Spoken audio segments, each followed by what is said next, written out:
Hello बच्चों, good morning. हम लोग आज पढ़ेंगे प्रोजेक्शन निकालना। क्या निकालना? प्रोजेक्शन निकालना। टॉपिक डाल दो।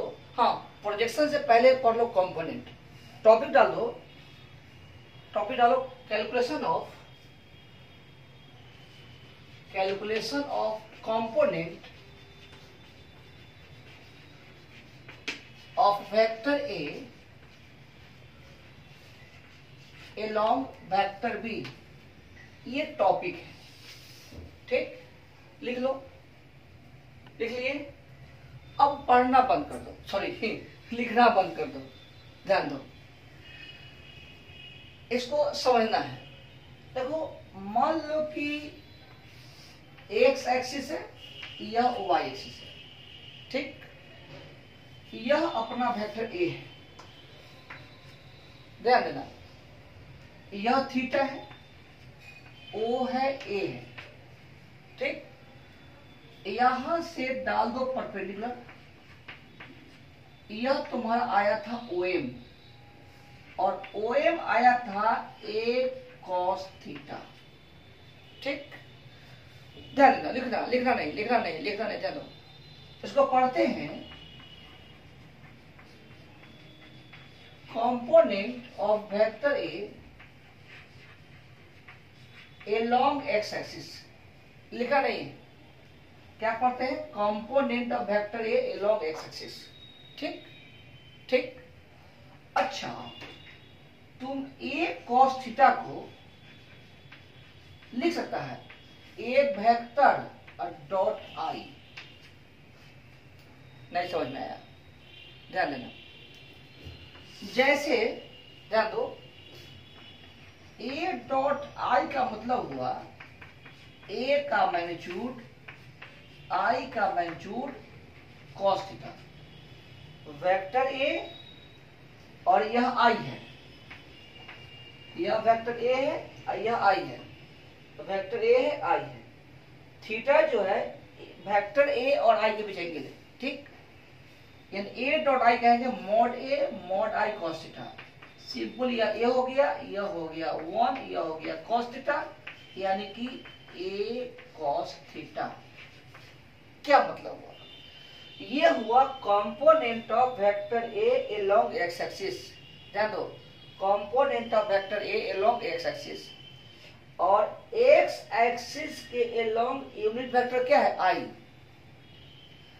x एक्सिस के along यूनिट वेक्टर i, यानी सिंपल सी बात है, जिसके एलोंग कंपोनेंट निकालना है उसके एलोंग के यूनिट वेक्टर से डॉट कर देंगे, ठीक? तो लिखो नोट में, फिलहाल समझो। देखो, जिसके एलोंग, समझना, जिसके एलोंग कंपोनेंट निकालना हो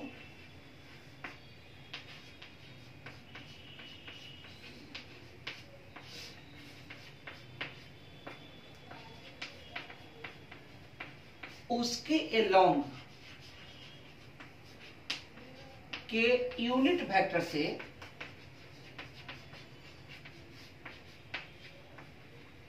डॉट कर देंगे।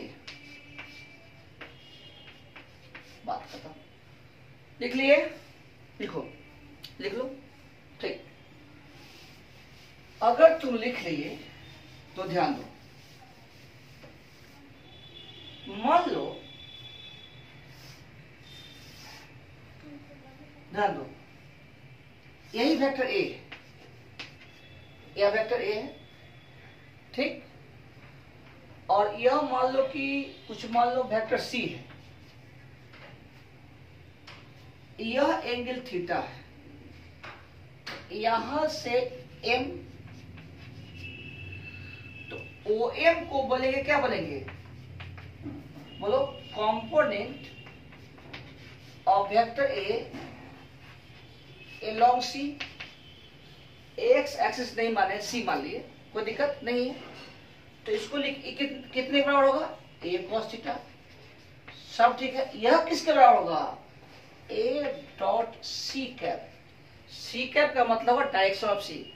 क्या होगा? Direction of C, direction of C. यानी कि ए वेक्टर का सी के अलोंग कंपोनेंट। ठीक। अच्छा मान लो कि इसको एक और वेक्टर मान लीजिए, ध्यान देना, कोई डी वेक्टर है, कोई डी वेक्टर है, मान लो कि यह एंगल थीटा 1 है। कितना एंगल है? थीटा 1। ध्यान देना, यहां से डाल दो परपेंडिकुलर कुछ एन मान लो। अब देखो o n component of vector A along d, यानी कि ए कॉस थीटा 1। ध्यान देना, ध्यान देना, यह एंगल वैल्यू कितना हो जाएगा? ए कॉस थीटा 1। हल्का टेढ़ा है, घबराना मत, यानी कि ए डॉट डी कैप। कोई दिक्कत नहीं है। जिसके अलोंग कंपोनेंट निकालना हो उसके अलोंग के यूनिट वेक्टर से डॉट कर देंगे। फिर से, जिसके अलोंग कंपोनेंट निकालना हो उसके अलोंग के यूनिट वेक्टर से डॉट कर देंगे। मान लो यहां तक पहले लिख लो, लिखो, लिख लिया। अब इसको और बढ़ाते हैं, थोड़ा घसा जाएगा, कोई दिक्कत नहीं है। थोड़ा सा मान लो कि एक वेक्टर ई है, कोई वेक्टर ई है, यहां से मान लो कि यह एंगल थीटा 2 है, डाल दो परपेंडिकुलर एम एन कुछ आर मान लो। अब क्या हो? ओ आर क्या होगा? ओ आर होगा कंपोनेंट वेक्टर ए अलोंग ई, यानी कि A cos theta 2 A dot E cap. कहने का मतलब क्या है कि किसी वेक्टर का अनंत कंपोनेंट हो सकता है। बोलो, किसी वेक्टर का अनंत कंपोनेंट हो सकता है। इसको लिख लो, पहले लिखो, लिख लिया, चलो लिखो note, A large number of, लिखो, A large number of components are possible for a vector। या लिख लो, any vector has a large number of component। a vector has large number of components। बहुत सारा कंपोनेंट हो सकता है, कोई दिक्कत नहीं। कुछ क्वेश्चन बना, मजा आएगा। Find component of vector A 3i plus 2j minus 3k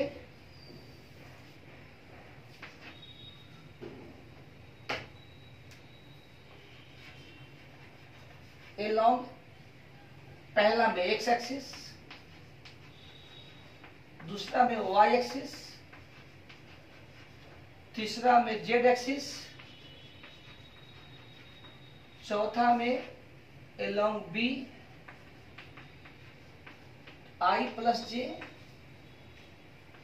पांचवा में कुछ भी मान लो सी माइनस आई प्लस 2j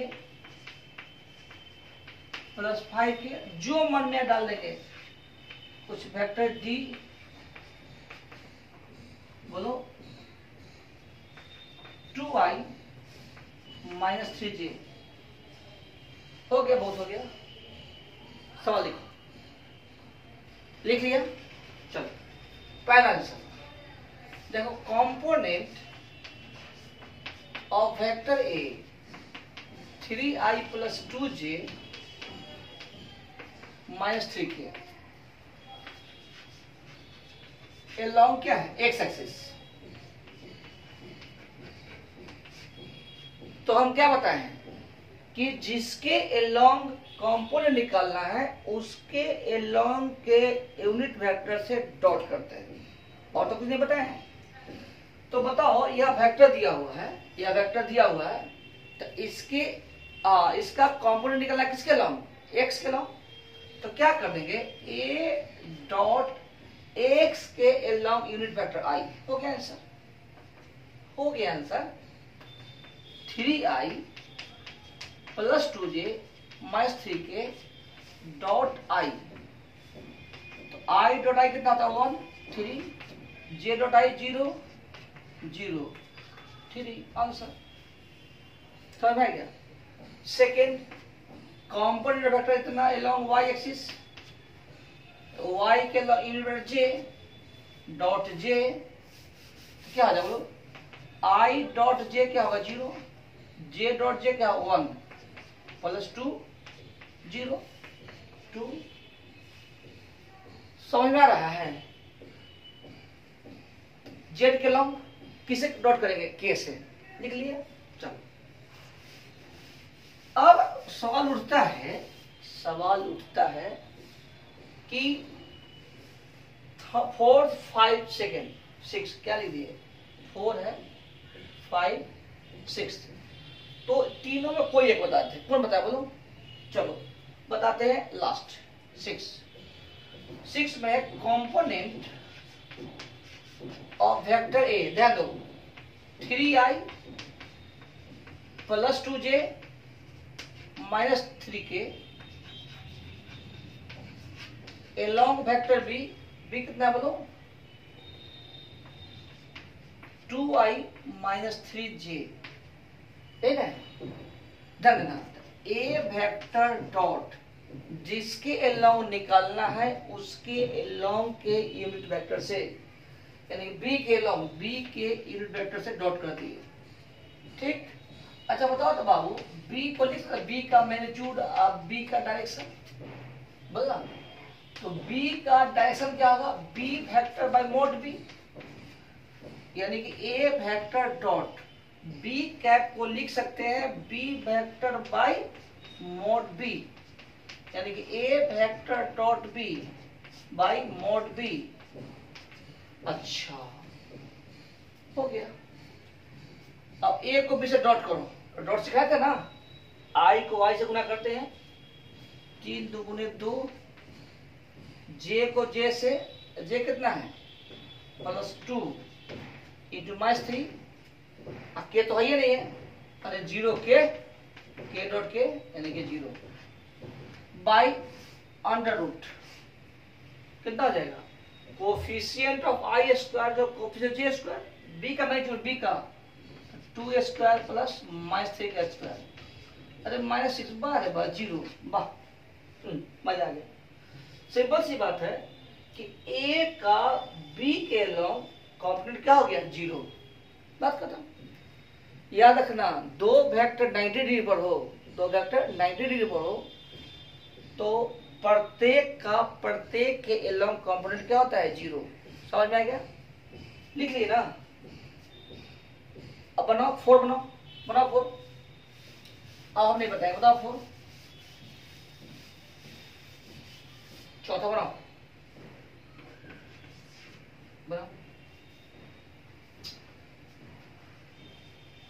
बना लिए, क्या है कंपोनेंट ऑफ वेक्टर ए, कितना बोल दो 3i plus 2j minus 3k dot B vector कितना बोलो i प्लस j, तो क्या होगा बताओ तो, a डॉट बी कैप, वही बी कैप क्या लिखेंगे, b vector by mod b, a dot B vector by mod b, a dot B by mod b, dot करो आई को आई से 3 इंटू 1, जे को जे से 2 इंटू 1, के तो है नहीं 0, अंडर रूट आई का क्या कोफिशिएंट है 1 स्क्वायर प्लस 1 स्क्वायर, फाइनली हो जाएगा 5 बाई रूट 2। अब समझ में आ गया हो, अब समझ में आ गया हो। तो कोई वेक्टर अगर दिया हुआ हो, कोई वेक्टर दिया हुआ हो तो किसी के अलोंग कंपोनेंट निकाल सकते हैं, किसी वेक्टर का किसी के अलोंग कंपोनेंट निकाल सकते हैं, ठीक है। इसको लिखो,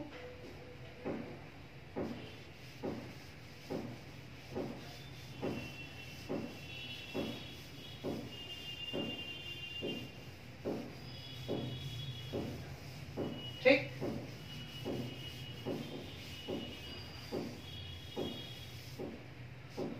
टॉपिक था अपना क्या, calculate component of vector A along b. Topic था, मान लो कि यही वेक्टर बी है, ए वेक्टर ए, यह एंगल थीटा है, ठीक। ओ से बी हो गया, बी वेक्टर या ए वेक्टर ए, यहां से डाल दो परपेंडिकुलर। क्या डाल दिए? परपेंडिकुलर। तो कॉस्ट का क्या होता है? सुनो, component of vector A along vector B कितना हो जाएगा? O M. वह कितना हो जाएगा बोलो? A distance, A cos theta, A cos theta. यह कितना हो जाएगा? A vector dot B cap, A vector dot B cap. या कह सकते हैं बी कैप को बी वेक्टर बाई बी का मैग्नीट्यूड, यानी कि A vector dot B vector by mod B, ठीक। यानी कि ए dot b by mod b, इसको याद रखिएगा। लिखो, टॉपिक था क्या? कैलकुलेशन ऑफ या component of vector A along b, calculation of component of vector A along b. आप कर लीजिएगा। तो जिसके अलोंग कंपोनेंट निकालना हो उसके अलोंग के यूनिट वेक्टर से डॉट कर देंगे। हो गया? लिखो, चलो आगे बढ़ते हैं।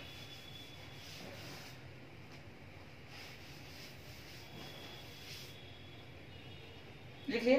ठीक, समझ में नहीं आ रहा? और एग्जाम्पल दो और दें। चलो, जैसे मान लो वेक्टर ए है 3i, ठीक, एंड बी है 2j, ठीक। क्वेश्चन हो जाएगा calculate component of vector A along vector B. तो क्या होगा आंसर? कंपोनेंट ऑफ वेक्टर ए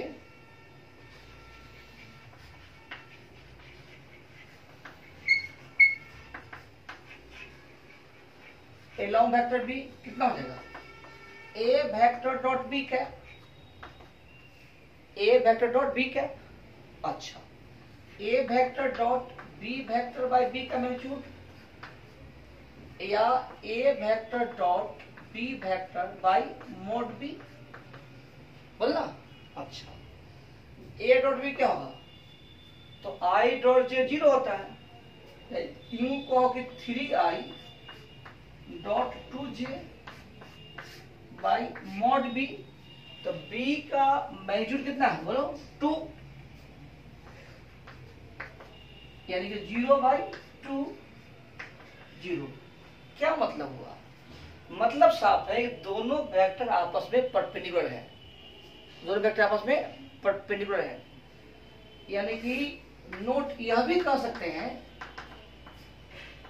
कि दो वेक्टर परपेंडिकुलर हो तो दोनों का कंपोनेंट एक दूसरे के लॉन्ग क्या हो जाएगा? 0। यानी कह सकते हैं कि component of vector A along x axis, क्या लिखेंगे? Component vector A along x axis has 0 component।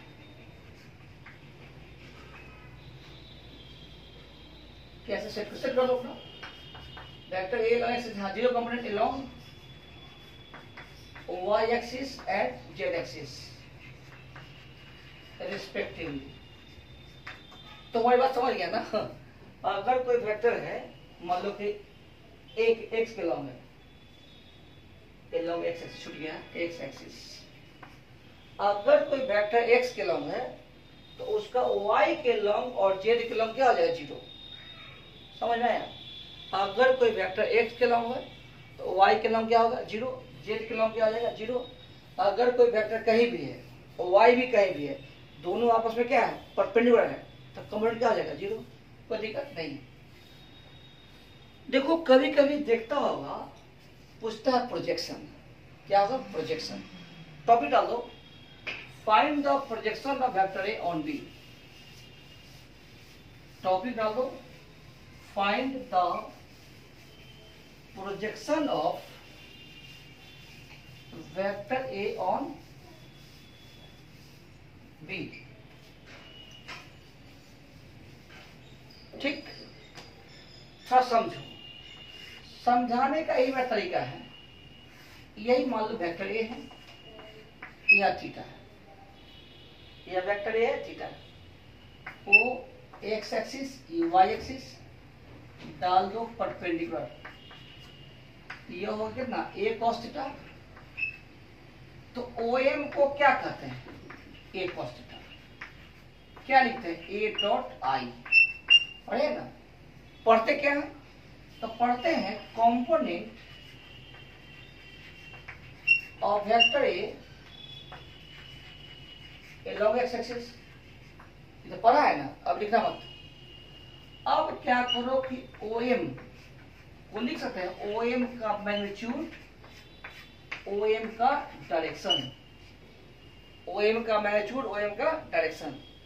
अच्छा, OM के बदला में लिख सकते हैं ए डॉट आई।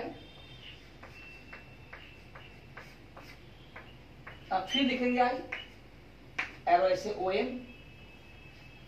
तो सिंपल सी बात है, इसको क्या पढ़ते हैं, इसको पढ़ते हैं प्रोजेक्शन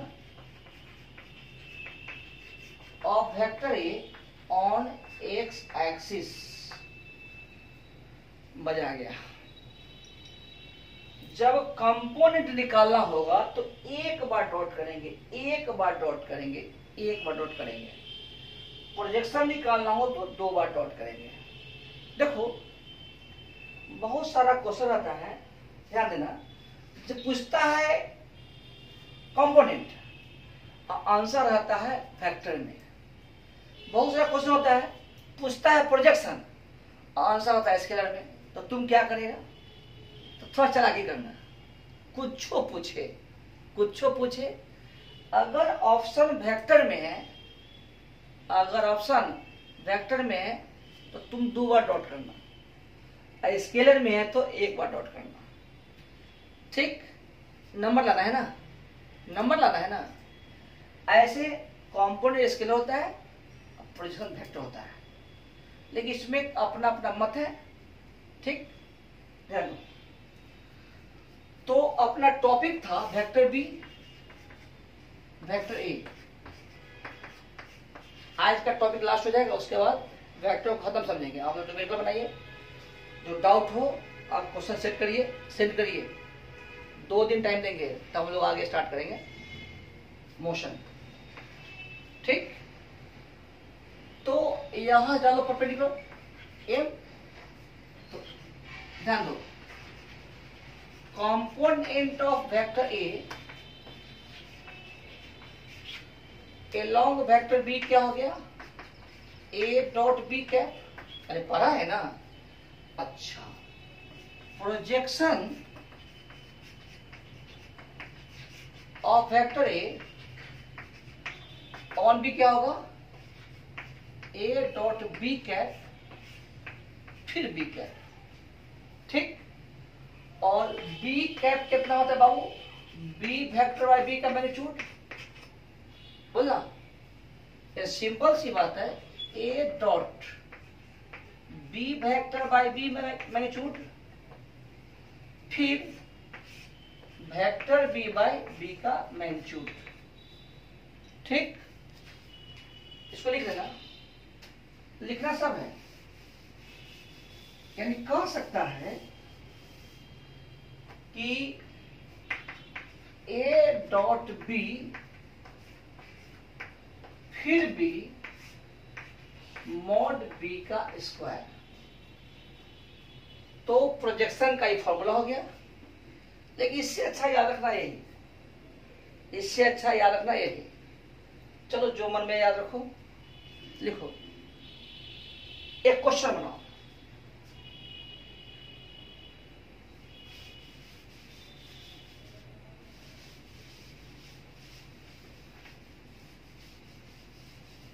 ऐसे वेक्टर में क्वेश्चन बहुत सारा होता है, बहुत सारे लोग रिलेटिव वेलोसिटी का डाल दिए, तो बनेगा तब बनाइएगा, नहीं बनेगा नहीं बनाइएगा। हम लोग पढ़ेंगे इंटीग्रेशन, उसका काइनेमेटिक्स, तब रिलेटिव वेलोसिटी। ठीक, चलो क्वेश्चन है find the projection of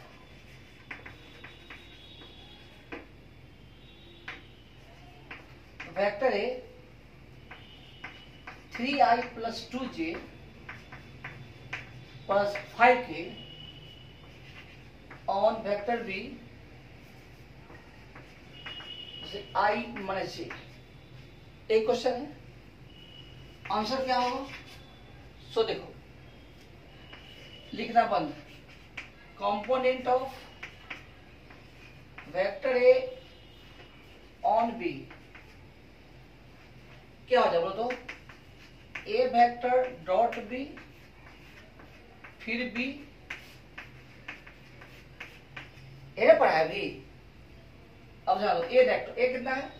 3i 2j 5k dot B कितना है बोलो? i माइनस j, एक बार और i माइनस j, बी का मैग्नीट्यूड ध्यान दो, कोफिशिएंट ऑफ i है ना, हो गया। अब डॉट करो, i dot i 3, j dot j -2, ये तो है ये नहीं है, i प्लस j बाई 2 है ना, अरे √2 कितना हो जाएगा बोल दो? 1/√2 i माइनस j।